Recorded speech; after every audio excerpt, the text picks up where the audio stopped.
Halo semuanya, sawadee-krap. Kita sudah ketahui bahwa Kadif Humas Polri sudah menyatakan sudah menemukan ada sekitar 3 CCTV yang saat ini sedang dilakukan analisa secara forensik ya. Jadi forensik itu tidak melulu mengenai jenazah, tapi juga ada macam-macam.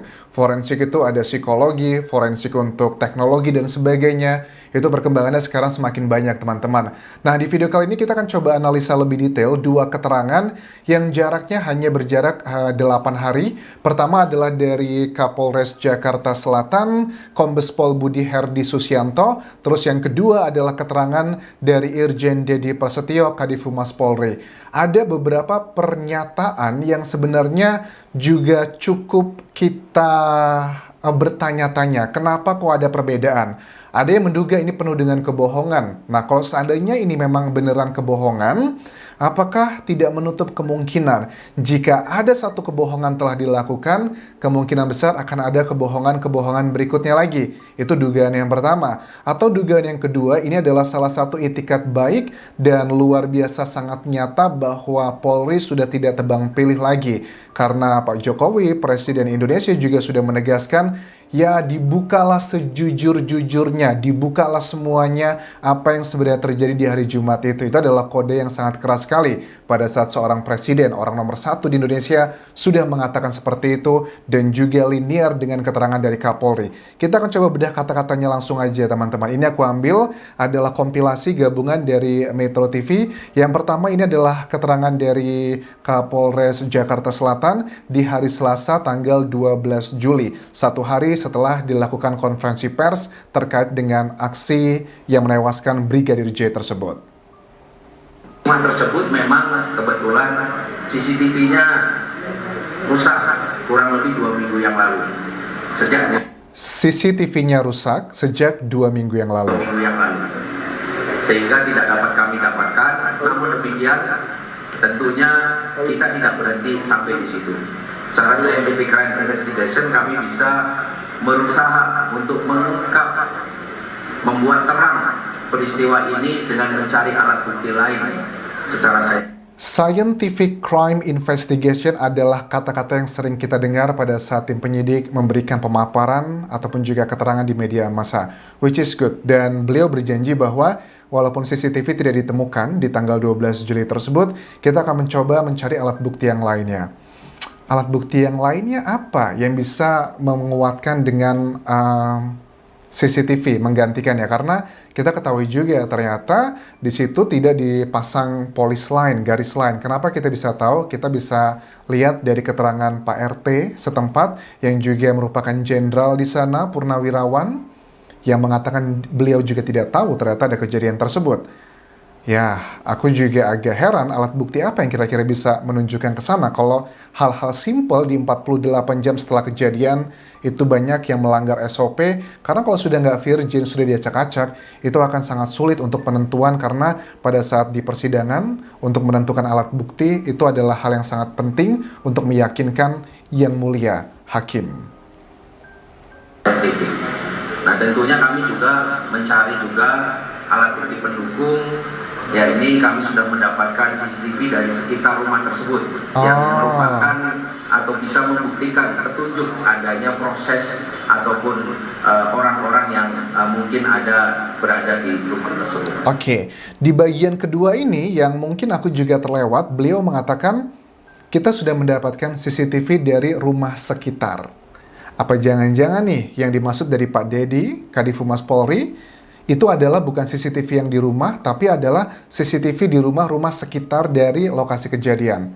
Apakah seperti itu? Coba kita simak lagi. Kita bedah kata-katanya. Kita sudah menemukan CCTV yang bisa mengungkap secara jelas tentang konstruksi kasus ini.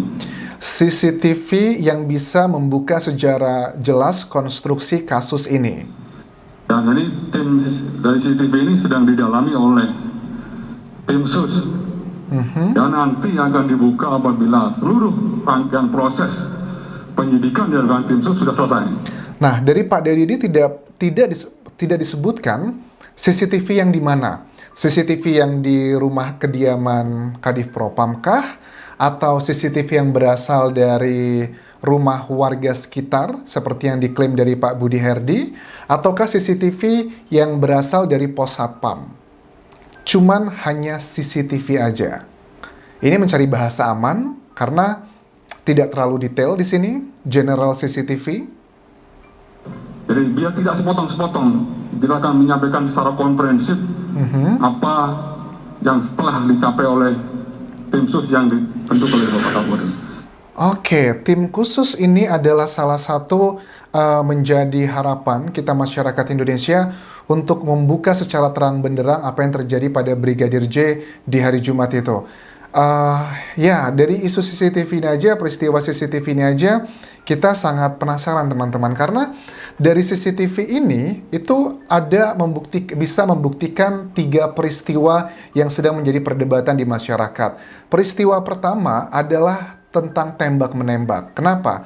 Apakah beneran terjadi aksi saling tembak tersebut? Ataukah hanya ditembak sepihak aja? Ataupun juga mengenai isu adanya yang dikatakan bahwa Brigadir J masuk ke kamar istri dari Kadif Propam. Bener nggak ada peristiwa tersebut? Itu masih dugaan. Dan boleh dibilang selama belum ada putusan pengadilan, ya itu masih jatuhnya adalah dugaan karena belum ada alat bukti yang mendukung ke sana. Walaupun kita tahu keterangan saksi merupakan salah satu alat bukti, tapi untuk kasus ini harus dengan scientific crime investigation yang harus ada alat-alat bukti yang lebih kuat. Karena untuk menentukan satu orang tersangka kan dibutuhkan 2 alat bukti yang kuat. Kalau semuanya alat bukti tapi dinilai kuat atau enggak, ya itu nanti adalah keputusan dari mulia hakim ya untuk menilainya kuat atau tidak. Kemudian peristiwa ketiga yang ingin dicari tahu adalah apakah Pak Ferdi Sambo tidak ada di rumah karena tes PCR. Bagiku ini juga cukup unik ya. Kenapa? Karena level pejabat seperti beliau biasanya sih kalau orang-orang yang punya level tinggi gitu ya, kalau tes PCR tuh biasanya datang ke rumah. Jangankan pejabat setinggi itu, aku pun juga sama. Kalau lagi tes PCR di hotel atau di kampus atau dimanapun, tinggal telepon, dia tinggal datang ke rumah. Dan itu pun juga biayanya nggak mahal bagi aku orang biasa gitu, apalagi dengan beliau yang merupakan seorang jenderal. Itu juga sama, sejumlah tokoh di Indonesia mengkritisi tentang alasan ini, apakah Pak Ferdi Sambo beneran tidak ada di rumah melakukan tes PCR. Biasanya kalau sudah level-level atas begitu, yang PCR tuh datang ke rumah. Terus ada juga isu mengenai Baradae ya, yang juga dikatakan di sini adalah sebagai ajudan pribadi dari beliau ini. Dan dikatakan kenapa kalau ajudan pribadi biasanya kan selalu melekat dengan atasannya. Nah, terus diketahui ternyata ajudan tuh nggak cuman Baradae, ada ajudan-ajudan yang lainnya juga, which is kita belum dapat keterangan dari pihak yang terkait apakah ini benar atau tidak, teman-teman. Nah, itu adalah beberapa hal yang saat ini sedang menjadi perdebatan mengenai CCTV sih terutama. Setelah aku cek kembali, ternyata kan antara keterangan dari kedua pejabat Polri ini, dari Kapolres Jaksel dan juga Kadif Humas Polri, sebenarnya masih sama-sama ragu loh bagi aku pribadi. Karena apa? Karena Kadif Humas Polri tidak menyatakan CCTV yang berada di mana. Hanya CCTV yang bisa membuka konstruksi kasus ini. Bisa aja itu kan subjektif kan ya. Bisa aja itu adalah yang seperti dikatakan dari Kapolres Jaksel, itu adalah CCTV yang memang berada di sekitar rumah kejadian di kediaman Kadif Humas Polri, di Kadif Propam Polri tersebut. Karena itu juga sama linear seperti yang apa dikatakan dari Kapolres Jaksel pada saat dilakukan pemaparan ataupun juga keterangan di hari Selasa 12 Juli lalu. Tapi yang kita tangkap di media massa itu kan kayaknya CCTV yang di rumah gitu kan ya, atau enggak di pos satpam itu, yang menurut keterangan dari Pak RT setempat yang juga merupakan jenderal, dikatakan bahwa CCTV di pos satpam tersebut sudah diambil petugas dan petugas sedang melakukan analisanya. Mudah-mudahan itu adalah yang terjadi, karena secara hukum memang benar ya, kalau untuk sebagai alat bukti CCTV itu harus diambil yang aslinya, nggak boleh di-copy gitu untuk secara hukumnya biar kuat gitu. Oke, aku rasa itu yang bisa aku update untuk video kali ini, dan aku ingatkan teman-teman, aku akan live Instagram TV di Instagram Kuanjas di Thailand. Kita akan bahas di situ adalah foto-foto dan juga video di mana ada video secara nyata jenazah dari Brigadir J itu dilihatkan, keluarga yang merekam ini sendiri. Kita akan melihat sebenarnya mana luka-luka yang memang sebelum kematian atau luka-luka efek dari balming atau efek dari dilakukan pengawetan tersebut. Ini adalah hasil diskusiku dengan sejumlah teman-temanku dokter forensik yang berada di Thailand. Jadi apa yang aku obrolkan akan aku sampaikan di situ. Tentunya ini tidak serta-merta untuk mensahihkan ini adalah hasil otopsi dari Thailand, bukan. Tapi tujuanku kenapa aku membuat live ini agar kita walaupun kritis, kita juga tahu apa yang kita kritisi, karena di sosial media terutama di TikTok ada banyak orang-orang yang mengklaim misalnya kayak belahan yang besar tersebut ya di tengah-tengahnya Brigadir J itu dibilang adalah luka sebelum kematian, padahal jelas-jelas yang itu sudah jelas